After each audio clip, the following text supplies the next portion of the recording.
Hello बच्चों, Devanagari classes में आपका फिर से स्वागत है। तो बच्चे, नवोदय एग्जाम प्रिपरेशन की हम तैयारी कर रहे हैं। हमारा जो चैप्टर चल रहा है वर्ग, वर्गमूल तथा घन, घनमूल, उनके बारे में कल हमने बताया कि वर्ग आप किस प्रकार से निकाल सकते हैं और वर्गमूल किस प्रकार से निकाल सकते हैं, वो आज हम बता देंगे आपको। वर्गमूल दो विधियों द्वारा निकाला जा सकता है। पहला होता है अभाज्य अभाज्य गुणनखंड विधि द्वारा। अभाज्य गुणनखंड विधि द्वारा वर्ग हम ज्ञात कर सकते हैं, वर्गमूल ज्ञात कर सकते हैं। ठीक है बच्चे। दूसरा जो होता है, दूसरी जो विधि होती है वो होती है भाग विधि। भाग विधि आज हम किसी एक संख्या को मानकर दोनों विधियों से आपको बता देते हैं कि किस प्रकार से आप ज्ञात कर सकते हैं। ठीक है बच्चे। पहले हम अभाज्य गुणनखंड विधि द्वारा ज्ञात करके आपको बता देते हैं। ठीक है बच्चे। जैसे हमें बताना है 1024 का बताना है, तो इसमें कितने का देंगे 5, और यहाँ पर 512 आ जाएगा। फिर 2 का करेंगे तो कितना आ जाएगा, 2 दूनी 4, तो 5 10, 2 6 12। ठीक है। फिर 2 का करेंगे तो 2 एकम 2 यानी कि 128 आ जाएगा। फिर 2 का करेंगे 6 64 आ जाएगा। और फिर हम 2 का करेंगे तो 32 आ जाएगा। फिर 2 का करेंगे तो 16। फिर 2 का करेंगे 8। फिर 2 का करेंगे 4। और फिर 2 का करेंगे 2 2। इस प्रकार से आ जाएंगे। ठीक है बच्चे। फिर आपको करना क्या है कि इनमें से 2 की जगह 1 लेना है, यानी कि जोड़े को छोड़ देना है और 2 जोड़ों में से किसी एक को लेना है। ठीक है।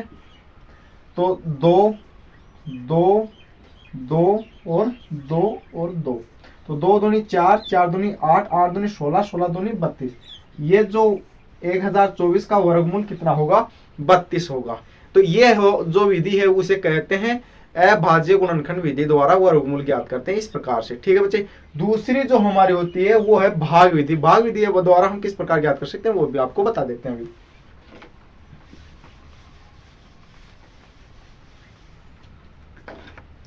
चलिए, दूसरी है भाग विधि। भाग विधि द्वारा मैं अभी आपको बता देता हूं किस प्रकार से आप ज्ञात करते हैं। जैसे हम वही मान लेते हैं भाई 1024 को ही ले लेते हैं, तो भाग विधि द्वारा किस प्रकार ज्ञात करते हैं वो भी अभी आपको बता देंगे। जैसे बच्चे, पहले आपको इसमें 2 2 का जोड़ा बना लेना है। बना लिया, 2 2 का जोड़ा बन गया है।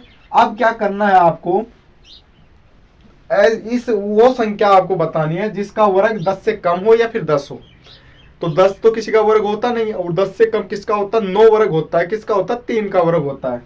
तो हम यहाँ पर 3 उतार लेंगे, 3 उतार लेंगे। अब 3 का वर्ग कितना होता है, 9 होता है। कितना होता है, 9। और 9 को माइनस करेंगे, 1 बच जाएगा। और 2 2 अगला जोड़ा है ना, इसको पूरे को उतारना पड़ेगा। तो 24 हम उतार लेंगे, 24 हम उतार लेंगे। ठीक है बच्चे। अब 24 उतारेंगे तो यहाँ पर जितना 3 लिया था उसी को उसमें जोड़ देंगे तो कितने आ जाएंगे, 6। उसी में उसको जोड़ देंगे तो कितना आ जाएंगे, 6 आ जाएंगे। अब हमें यहां पर 6 के आगे ऐसी संख्या लेनी है जिसको गुणा करें तो 124 आ जाए। जिसको गुणा करें, जैसे मैं यहां पर ले लेता हूं 2 ले लेता हूं भाई, 2 लूंगा तो यहां पर 2 लिख दूंगा। ठीक है। अब यहां पर नीचे इनका गुणनखंड भी कितना होना चाहिए, 124 होना चाहिए। 2 दूनी 4 और 6 दूनी 12, यानी कि 124 है तब सही होता है, यानी कि पूरा का पूरा होना चाहिए। तो 32 बार जाता है। तो ये जो विधि है आपकी, ये इसे कहते हैं भाग विधि द्वारा। तो आप वर्गमूल 2 विधियों द्वारा ज्ञात कर सकते हैं बच्चे। और बाकी जिसको 40 तक याद है वो डायरेक्टली इसका बता सकता है। ठीक है बच्चे। कल हमने लिखवाए भी थे आपको 40 तक। ठीक है। अब हम बात करेंगे घन और घनमूल के बारे में। घन और घनमूल के बारे में बात करेंगे। पहले सभी को हम घन लिखा देते हैं, जैसे कि कल हमने वर्ग लिखाए थे। तो आज 20 से या 10 तक आपको घन लिखा देता हूं। ठीक है बच्चे। तो पहला 2 का घन लिख लेते हैं। 2 का घन कितना होता है, 8 होता है। 3 का घन कितना होता है भाई, 3 का होता है 27। 4 का घन कितना होता है, 4 का घन कितना होता है, 64। 5 का घन 125। 6 का घन हो जाएगा 216। 17 का 343। 8 का जो होगा वो होगा 512, 9 का जो हो जाएगा वो हो जाएगा 729, ठीक है, और 10 का कितना हो जाएगा 1000, ठीक है। तो ये हमारे 10 तक तो आपके क्या हो गए, घन हो गए। आगे करते हैं हम 11 का क्या हो जाएगा भाई, 1331, क्या हो जाएगा 1331 हो जाएगा। फिर बात करें 12 का, 12 की बात करें तो 12 का क्या होगा, 12 का हो जाएगा 1728। 13 की हम बात करें, 13 की बात करें तो 13 का क्या होगा बच्चे, 13 का क्या होगा, 13 का हो जाएगा 2197। फिर 14 की हम बात करें तो 14 का हो जाएगा 2197 हो गया ना, इसका हो जाएगा 2744, ठीक है, 2744। 15 की बात करें हम तो 15 का हो जाएगा 3375।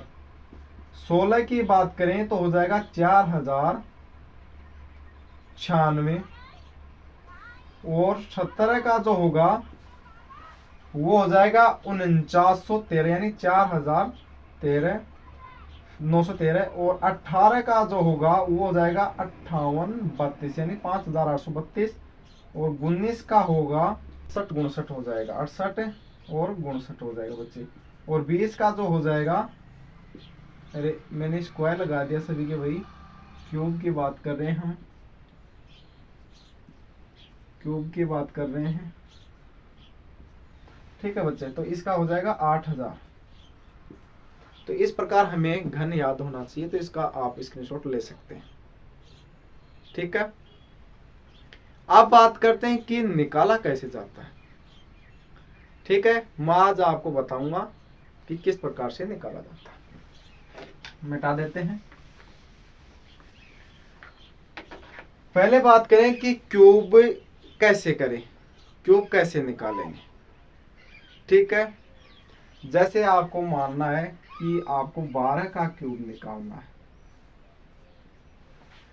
तो आपको क्या करना है, आपको 4 खाने, यानी कि इस प्रकार के तो आप याद भी कर सकते हैं, ठीक है। मैं दिक्कत आएगी आपको, रूट में दिक्कत आएगी भाई। जैसे ये है, ये क्वेश्चन है, इसको कैसे सोल्व करोगे, ये है मेन प्रॉब्लम। तो मैं आपको ये बता देना चाहूंगा कि आपको एक आसान से ट्रिक बताता हूं। आपको पहले तो याद होने चाहिए, 10 तक तो कम से कम याद हो जाने चाहिए आपको, कि जो 8 है ये किसके वर्ग में आता है, 8 है ये किसके वर्ग में आता है,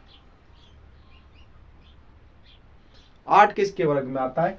तो आप 8 किसके वर्ग में आता है ये आपको याद होना चाहिए कि 2 का कितना होता है, 2 का कितना होता है 8, 3 का 27, 4 का 64।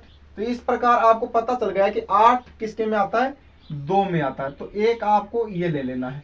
अब इस साइड में देखो आप, बच गए कितने, 172 बच गए, 172 बच गए।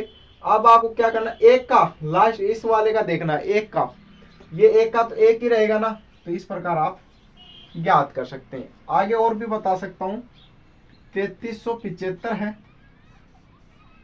3375 है, इसका कैसे करोगे, देखो ये आपको सोल्व करना है। तो किस प्रकार करोगे, ये इधर वाले देख लो, ये किस में आता है, 5 इकाई अंक किस में आता है, तो किस में आएगा भाई 125, 5 के में आएगा, 5 के में आएगा इकाई अंक। अब इधर वाला 3 देख लो, 3 इकाई अंक किस में आता है, यानी कि 3 एकम 3, यानी कि ये किस में आते हैं इधर वाले, ये वाले, यानी कि इससे कोई ऊपर कोई होता ही नहीं है। तो इससे हम छोटे में मान सकते हैं 15 का। इस प्रकार से हम याद कर सकते हैं, ठीक है बच्चे। तो ये हम आसान ट्रिकों के माध्यम से याद करेंगे। और ये आपको हमने घन लिखा दिए, घनमूलों के बारे में बता दिया कि किस प्रकार आप निकाल पाओगे। तो हम कल इनसे संबंधित क्वेश्चन पढ़ने वाले हैं, ठीक है बच्चे। तो मिलते हैं अगली क्लास में। और आज का सेशन अच्छा लगा हो तो लाइक, सब्सक्राइब और शेयर जरूर करना बच्चे, ठीक है बच्चे। ओके, थैंक यू, धन्यवाद।